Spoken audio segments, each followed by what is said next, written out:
Abiler hoş geldiniz. Hoş bulduk. Hoş bulduk hocam. Nasılsın? İyiyim, sizler nasılsınız? Biz de iyiyiz. Teşekkür ederiz. İyi yani. Fena değil. Yalı Çapkını 24. bölümü konuşacağız. Maalesef. Öncelikle biz ne izledik? Yani vallahi aslında tepki bu. Derin bir nefes alıp veriş, bir iç çekme.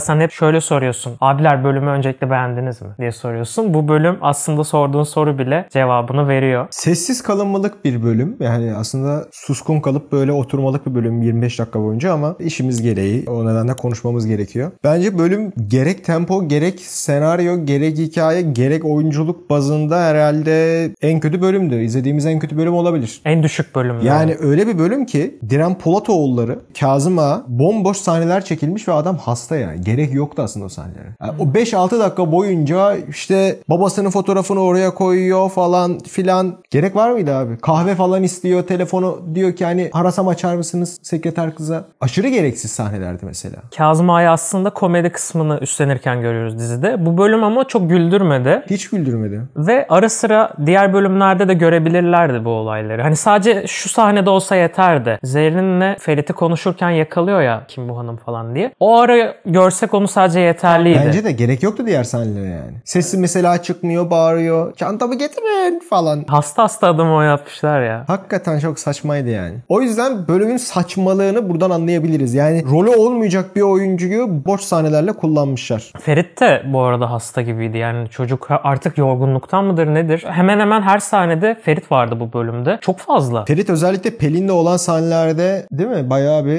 düşüktü yani modu. Artık oynamak istemiyor gibi sanki Buğçe'yle. Yani belki de hep aynı şeyleri konuşmak istemiyor. Belki o da bizim gibi. Çünkü sürekli aynı diyaloglar yazılıyor ya yani. Pelin'le Ferit'in diyalogları hep aynı yani. Değişmiyor bu. Bu spoiler işi bayağı cılkı çıktı bu olayın. Çünkü yaklaşık 2-3 hafta önce bu bölümle alakalı gördüğümüz, önceden de sizlerle konuştuğum bütün spoilerlar yani birebir çıktı. Her şey o kadar aynı ilerliyor ki bu spoiler olayının çözülmesi gerekiyor galiba. Bu olacak iş değil çünkü. Sızdıran biri var büyük ihtimal. Yani yoksa imkanı yok. Peki bu sence kasıtlı mı yapılıyor olabilir? Ya tabii çok izlendiği için de ama artık çok da izlenmiyor yani. Yani kasıtlı olsa da birkaç sahne kasıtlı olarak çıkar. Yani bu iş nereye kadar gidecek? İlla bir el atılması gerekiyor galiba. Valla OGM'nin genel politikası hiçbir şeye el atmamak. Kriz çıkarsa çözmemek. O yüzden buna da el atılmayacaktır ama yani biri uçuruyor. Ya bir de şöyle bir şey var. Şu an depremden sonra bölümler önden gidiyor. Biz neredeyse 2 bölümde neler olacağını görüyoruz. Ya şöyle bir şey var. Şimdi önümüzde 25 var. 25'in de senaryosu ortada. Yani 25'te de neler olacak son sahnesine Tabii kadar her şey belli. Biz. Bu kadar çok insanlara etkileyen bir dizide neden sürekli aynı şeyleri izlediğimizde bir sorgu konusu olmalı. Yani madem bu kadar çok etki alanınız var, o zaman artık bizi yankı odalarına hapsetmeyin. Yani sürekli aynı şeyleri dinlemeyelim, aynı şeyleri tekrarlamayalım. İnsanlar Twitter'da yani bu Pelin karakterine Pelin bile demiyorlar artık. P kişisi falan diyorlar yani. Tabii bir de sülalesi artık yavaş yavaş da devraldı ya diziyi. Yok işte kuzeni vardı. Serter geldi, annesi geldi. Yani ne bileyim hani başka karaktere keşke bu kadar akraba getirseydi. Bak sadece fanlar değil, şunu da görüyorum Instagram'da magazin sayfalarının falan altına. Ya işte Kızılcık Şerbeti'yle Yalı Çapkını bugün hangi dizi izleyeceksiniz diye bir işte gönderi post gördüm.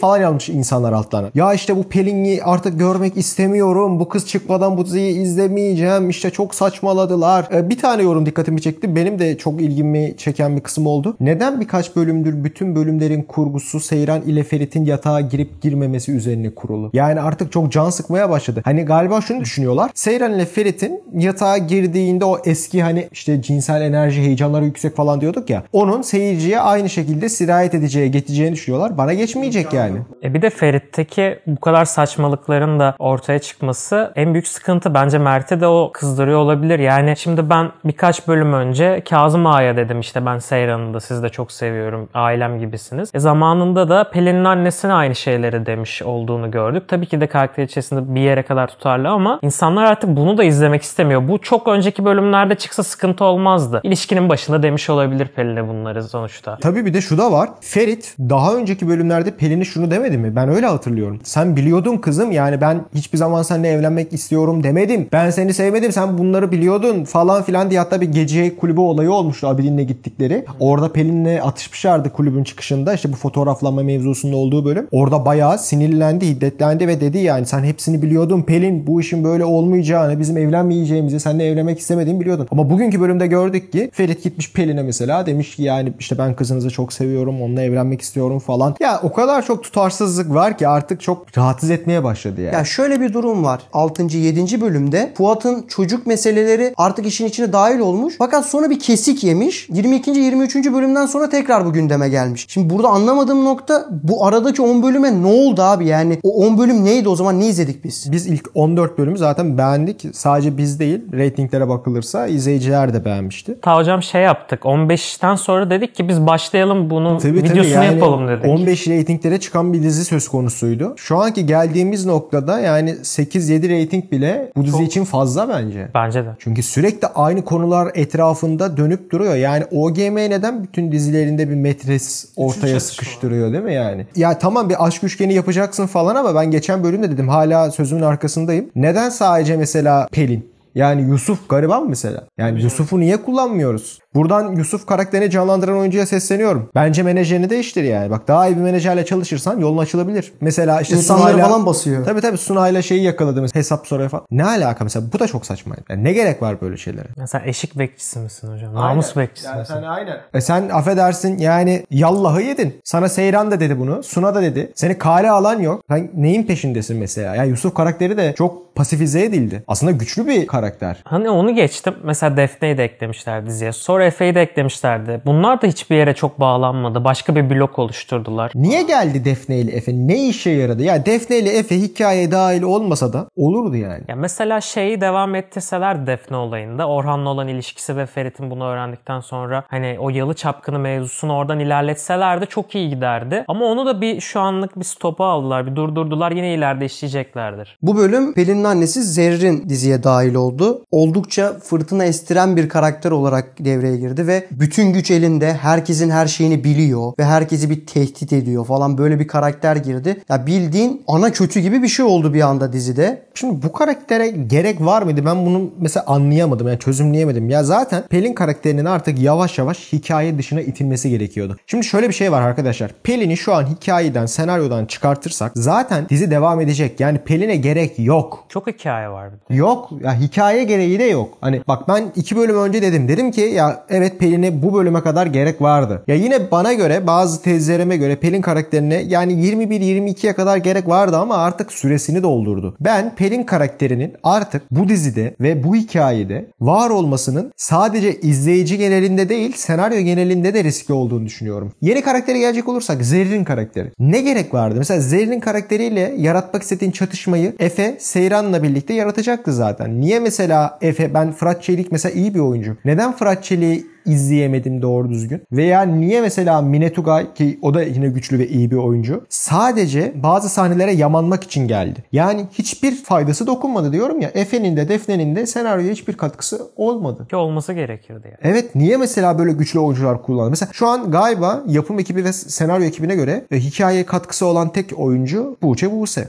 Enteresan. Sen nasıl böyle düşünüyorlar? Hocam peki sen senaryo ekibinde bir değişiklik bekliyor musun? Ya o galiba Twitter'da konuşuldu birkaç gün önce. Hani Günger Bob ayrılacak mı ayrılmayacak mı? Bence çok büyük bir risk olur. Yani diziyi bu bölüme getiren kişi Mehmet Barış Günger ve gayet de iyi yazılan senaryolar da var. Yani bir dizi eğer 15 reytinglere ulaştıysa buradaki en büyük katkı senaristin katkısıdır zaten. O yüzden şu an bir senarist değişikliğinin dizi için risk doğuracağını düşünüyorum. Çünkü 24 bölüm karakterleri bu kişi yazmış. Ama burada senaristin de artık inisiyatif alması gereken konular olduğunu düşünüyorum. Bence alması gerekir. Şöyle bir şey soracağım sana abi. Sen şöyle demiştin. Bir senariste ya da yapımcıya tavsiye niteliğinde gidebilir ve hikaye öyle şekillenebilir. Şekillenecekse. Ben inanmıyorum Buse Kahraman'ın böyle bir şey yaptığına ya da menajerinin böyle bir şeye kalkıştığına. Fakat şimdi biraz önce konuştuğumuza göre 10 bölümdür biz ne izliyoruz? Yani burada işler başka noktalara mı değiyor? Ya ben hala sözümün arkasındayım. Yani hiçbir menajer gidip de bir yapımcıya ya benim benim oyuncum neden bu kadar az ekran süresi alıyor, işte daha fazla ekran süresi almalı gibi bir şey söyleyemez. Yani böyle bir hakkı yok. Şöyle bir parametre olabilir. Büyük ihtimalle hikaye tarafı, yani senaryo tarafı ve yapım tarafı Pelin karakterinin hikayeye ve senaryoya katkısı olduğunu düşünüyor. Ama biz de bu yollardan geçtik. Senaryo teorisi nedir? Hikaye nedir? Bir yerli dizide nasıl çatışma oluşturulur? Aşk üçgeni hangi zamanlarda hikayeye katkı sunar? Bunları iyi biliyoruz ve şuna eminim. Yani şu an Pelin karakterini hikayeden attığında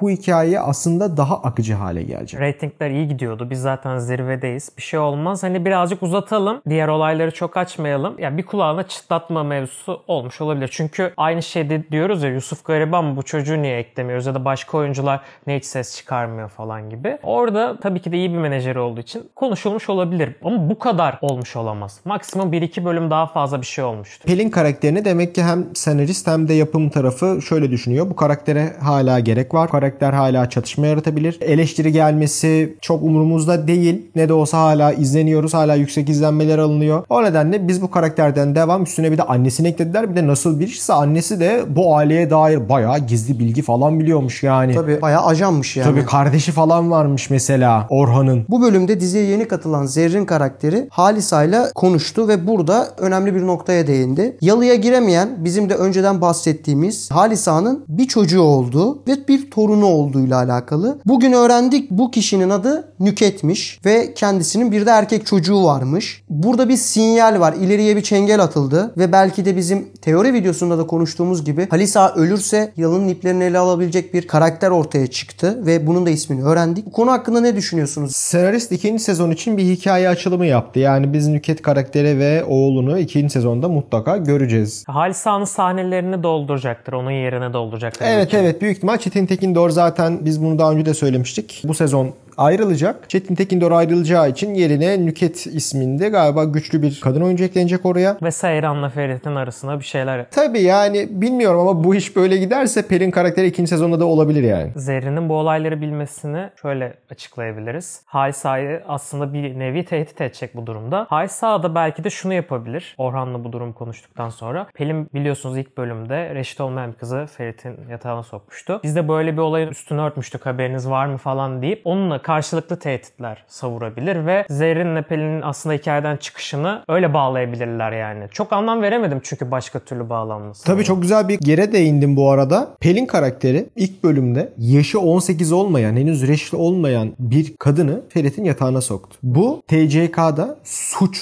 Yani bu suçu örtbas ettiniz de o zaman siz suçu ve suçluyu öven bir dizi haline geldiniz. Burada bir sıkıntı var. Tabii Orhan diyordu biz üstünü kapattık diyordu falan. Bazı bilinçli izleyiciler bize bunu çıtlattılar. Biz sonradan fark ettik ve burada ciddi bir sorun var. Yani normalde eğer siz bu kadar toplumu etkiliyorsanız, bu kadar çok kişi tarafından izleniyorsanız o zaman bir farkındalık oluşturup Pelin karakterini artık suçlu konumuna getirtip gerekli müdahaleyi hukuki bir şekilde yaptırmanız gerekiyordu. Ama şu anki olan senaryoda örtbas edildi bu tamamen. Sanki böyle halı altına süpürülmüş gibi de bir durum var. Kesinlikle. Ben buradan eğer denk gelirlerse dizinin teknik ekibi ve yazım ekibine de şu tavsiyeyi vermek istiyorum. Siz milyonlarca insanı etkileyen, milyonlarca insanın izlediği bir dizinin arka planında çalışıyorsunuz. Bu dizinin ortaya çıkmasında emeğiniz var, eseriniz var. O yüzden Yalı Çapkını suçu ve suçluyu öven, suçu örtbas eden bir dizi olmasın. Böyle bir konu madem gündeme geldi. Pelin karakteri de artık hikayeye zaten bir katkısı olmayan bir karakter. Pelin karakterini çıkaracaksanız alın size hikaye. Bu karakter ilk bölümde henüz reşit olmayan bir kız çocuğunu Ferit karakterinin yatağına soktu. Bu bir suçtur. Ve siz bunun üstünü örttük diyerek hikayeden savrulamazsınız. Bu dizinin suçu ve suçluyu övdüğüne işarettir. Aman ha.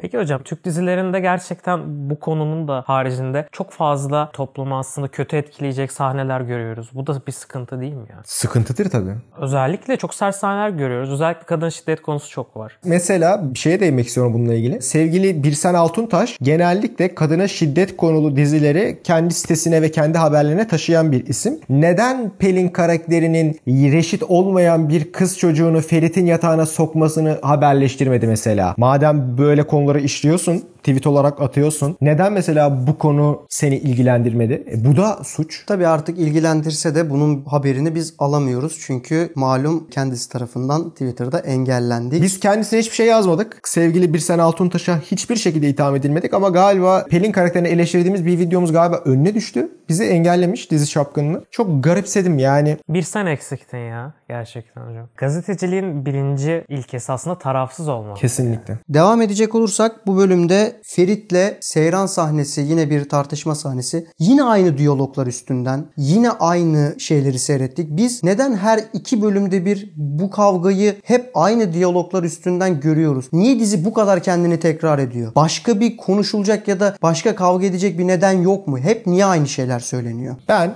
bu sahneleri artık çıplak gözle izlemek istemiyorum. Filtreleme yoluyla izlemek istiyorum. O Nasıl yüzden hocam? sürekli bu sahneler karşıma çıktığında şu yöntemi geliştirdim. Cebimde gözlüğüm oluyor. Gözlüğümü çıkartıyorum. Böyle mi izliyorsun abi? Ondan sonra bu gözlüğü böyle açıyorum. Gözlüğümü takıyorum. Çıplak gözle ben aynı sahneleri izlemek istemiyorum. Böyle izliyorum. Keyfime bakıyorum. Videonun kalan kısmını da bu şekilde izleyeceğim. Otopark sahnesini böyle mi izledin mesela? Ben Ferit ile Pelin'in sahnelerini zaten çıplak gözle izlediğimde bir göz sorunum oluşuyor. Katarakt varmış bende, onu keşfettim. Bu yaşta. Evet, bu yaşta. O yüzden takıyorum gözlüğümü. Keyfime bakıyorum. Hatta bazen kulaklığımı da takıyorum.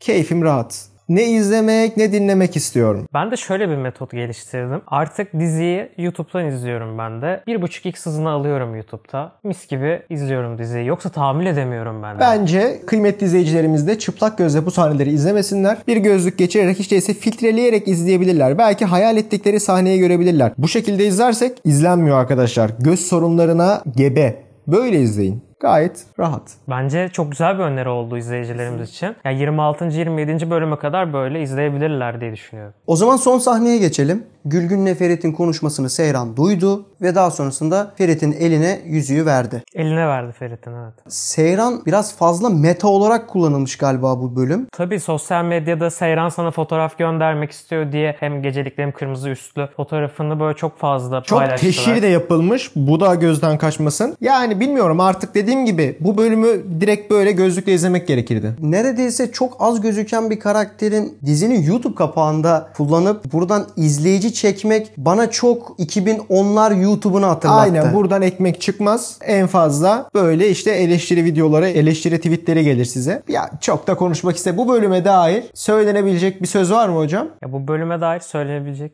söz yok. Kelimeler kifayetsiz. Evet, kelimeler kifayetsiz. Teşekkürler abi. Biz teşekkür ediyoruz. Biz teşekkür ederiz. Görüşmek üzere. Videoları beğenip abone olmayı unutmayın. Ve gözlükleri mutlaka takalım.